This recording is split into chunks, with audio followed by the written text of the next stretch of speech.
INA Podcast. La radiodiffusion télévision française présente Les aventures de Tintin d'après Hergé, feuilleton de Nicole Strauss et Jacques Langeais, musique originale de Vincent Vial, réalisation Jean-Jacques Vierne. Ce soir, Le secret de la licorne, 4e épisode. Écoutons. Mais enfin, elle doit être là, j'entends du bruit. Capitaine! Capitaine! C'est moi, Tintin! Ouvrez le nom du capitaine! Mais est-ce que vous êtes malade? Oh, ça par exemple! Ah, voilà le serrurier. C'est ici, serrurier, monsieur serrurier, c'est ici! Capitaine! Capitaine, vous m'entendez? Mais répondez, nom d'une pipe, enfin! Capitaine! Voyons ça. Attendez. Très bien, ça va. Attendez. Ah non, rien à faire. Le verrou est poussé. Le verrou est poussé Eh oui. de l'intérieur? Eh oui. Ah bon? Bon, alors il faut enfoncer la porte. Enfoncer la porte? Oh, monsieur Tintin. J'en prends la responsabilité, madame Patapon. Allons-y. 2. Au large, bonbon! Au large, cornichon! Sapajou! Mais voyons, capitaine! Au large, mercenaires! Pirates! Capitaine! Ébustiers! Traîne patente! Cornemuse! Ah, son petit peu! Bon, on devrait les enfermer, non? Vous parlez d'un client avec son chapeau à plumes? Victoire! Ils ont battu en retraite! Mais au nom du ciel, que signifie cette comédie? Le sabre à la main et ce chapeau à plumes sur la tête, mais c'est celui de... Oh, capitaine! Une comédie! Ah, il faudrait que je fasse arranger la porte. Une comédie, mais c'est pas une comédie! Venez, vous allez comprendre. Vous allez comprendre. Vous voyez cette œuvre? Eh bien oui, c'est un de vos ancêtres, le chevalier de Haddock, qui commandait le navire appelé la Licorne sous le règne de Louis XIV, et son chapeau que vous portez en ce moment. Ben, c'est exact, fiston. Alors venez par ici maintenant. Mais quoi encore? Et vous allez voir. Regardez. Oui, ce coffre? Oui, ce coffre. Bah d'où vient-il? Eh bien, cette histoire de bateau m'a intrigué. Je me suis souvenu qu'il y avait à la cave un très vieux coffre ayant appartenu à mon ancêtre. Le voilà. Et dedans, j'ai trouvé Ce chapeau emplumé? ce sabre et devinez. Bon, je sais, un trésor ou le plan d'un trésor, c'est classique. Non, mais presque. De vieux manuscrits, rédigés par le chevalier de Haddock. Oh. Les voilà. Oh, donnez. J'ai commencé à lire hier soir, et puis j'ai continué toute la nuit. Je lisais encore quand vous êtes entrés, bruyamment chez moi. Mais ce vieux bouquin est tellement passionnant. Eh bien, asseyez-vous, Eh oui? et je vais vous raconter la merveilleuse aventure que j'ai lue cette nuit. Je vous écoute, capitaine. Eh bien, voilà. Nous sommes en 1698. La Licorne, un fier vaisseau de la flotte de Louis XIV, commandé par mon ancêtre, a quitté l'île de Saint-Domingue. Aux Grandes Antilles, je crois. C'est ça. Bon. Il a quitté Saint-Domingue et fait voile pour l'Europe avec à son bord une cargaison de... Une cargaison de quoi? Enfin, il y avait surtout du rhum, du tafia. Ah bon? Ah, ce devait être un beau spectacle que ce navire de haut bord, toute voile d'or. Je l'imagine, tenez. Il y a un peu de houle. L'étrave plonge dans les lames, puis remonte.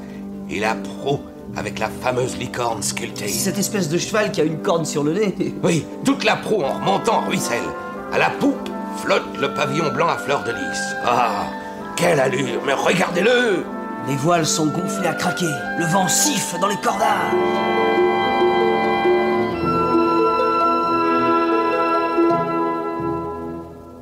Sur le pont, le chevalier de Haddock, en habit violet. Comme sur le portrait que vous avez dans votre salon. Oui, botté, mais portant jabot de dentelle, barbu et coiffé de ce feutre de mousquetaire que j'ai retrouvé dans le coffre. Il ne vous va pas mal. Enfin, l'épée et la longue vue à la main, le chevalier arpente le pont de son navire.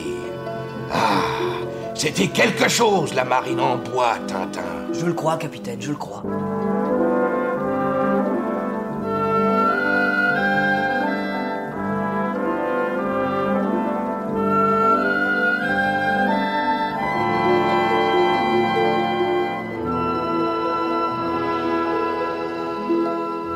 Donc, Ils sont partis depuis 2 jours.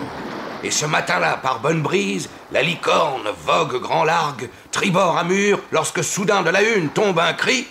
Capitaine, une voile à bâbord. Voyons ça. Il serre le vent au plus près, ce particulier. 1000 sabords. Que le grand cric me croque s'il n'a pas l'intention de nous couper la route. Saperlipopette. Oh là là. Il marche rudement bien. Ah ah, le voilà qui hisse son pavillon. Voyons. Hein? Ouais. Le pavillon noir à tête de mort. Les flibustiers 1000 sabords. Voilà. En le bas de combat. Tout le monde sur le pont. À ravirer. Serrez le vent. À ravirer. Serrez le vent. Oh, tonnerre de Brest, rien à faire. Il nous gagne de vitesse. Les forbans. Il faut manœuvrer hardiment et vite. Alors le capitaine décide ceci. Il virera l'off pour repartir bâbord à mur. Puis au moment où il arrivera à la hauteur du pirate, il lui lâchera une bordée. Mais c'est passionnant. La licorne a viré de bord. Surpris par cette manœuvre, le pirate n'a pas le temps de modifier sa direction. Bravo. Déjà, le vaisseau royal arrive sur lui. Par les sabords dont les panneaux ont été relevés, les canons sortent maintenant leur gueule noire. Les canonniers chafèrent, les mèches sont allumées. La licorne avance. Attention! Attention! Feu!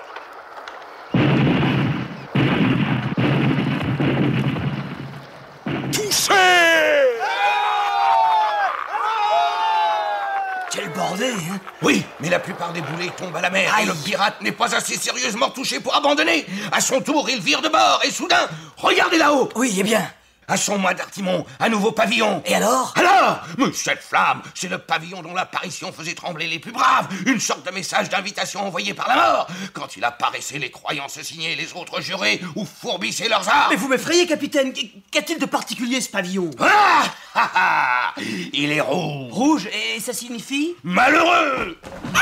Le pavillon rouge signifie pas de quartier, lutte sans merci. Ça veut dire, on ne fera pas de prisonniers, vous comprenez? Mais c'est affreux. Si nous sommes vaincus, nous sommes tous massacrés, 1000 sabords, tous. Calmez-vous, capitaine, calmez-vous. On croirait que c'est vous qui êtes sur la licorne. C'est mon ancêtre, c'est pareil. Oui, d'accord, mais enfin, ceci s'est passé il y a 260 ans.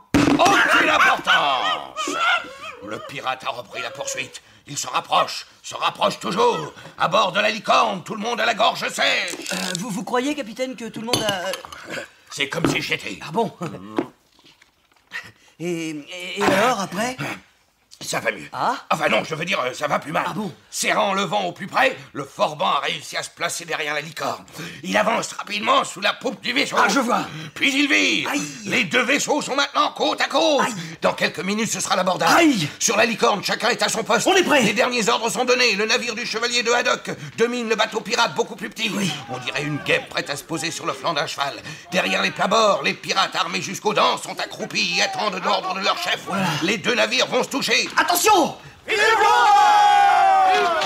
Attention! Plusieurs pirates se relèvent et brandissent des crocs en fer. De la licorne, des coups de feu partent. Les forbans ripostent en hurlant. Un nuage de fumée submerge les deux bateaux. Voilà! Ça y est! Oui, ça y est! Le forban vient d'aborder la licorne. Les grappins sont lancés et avec de féroces hurlements, les flibustiers se précipitent à bord. Les voilà! Oh, les sauvages! Un terrible combat s'engage.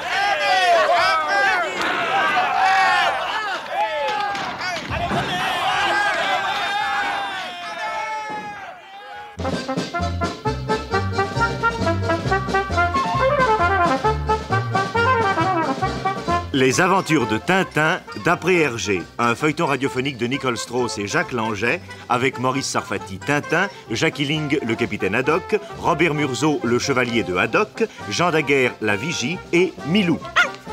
Prise de son Jean Jusforgue, bruitage et effets sonores Robert Maufra et Joël Noël, assistante Michel Pietri, musique originale de Vincent Vial, réalisation Jean-Jacques Vierne.